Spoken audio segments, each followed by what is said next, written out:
2011 সালে যখন বামফ্রন্ট সরকার আমাদের রাজ্য থেকে বিদায় নেন, তখন আমাদের রাজ্যের ঋণের পরিমাণ ছিল মোট 2 লক্ষ কোটি টাকা।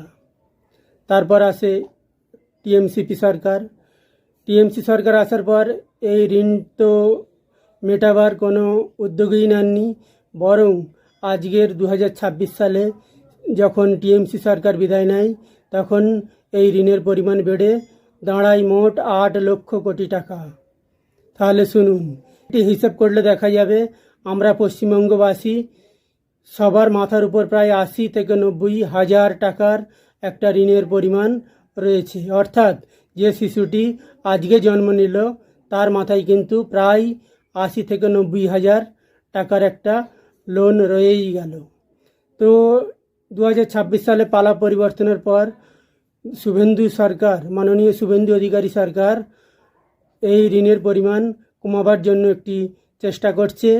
2026 সালে আমাদের মাননীয় মুখ্যমন্ত্রী শ্রী শুভেন্দু অধিকারীর সরকার এই বিপুল পরিমাণ ঋণের বোঝা আমাদের রাজ্যবাসীর মাথায় থেকে কমাবার জন্য আপ্রাণ চেষ্টা করছে।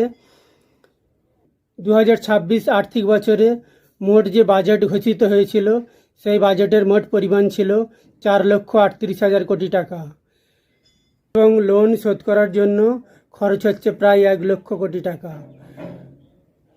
ডানকুনিতে লাক্স কোজির প্রকল্প শিলান্যাস অনুষ্ঠানে মাননীয় শ্রী শুভেন্দু অধিকারী মহাশয় এই কথাটি বলেন। পশ্চিমবঙ্গের শিল্পে হারানো গৌরব ফিরিয়ে আনতে আপ্রাণ কাজ করে যাবে পশ্চিমবঙ্গ সরকার।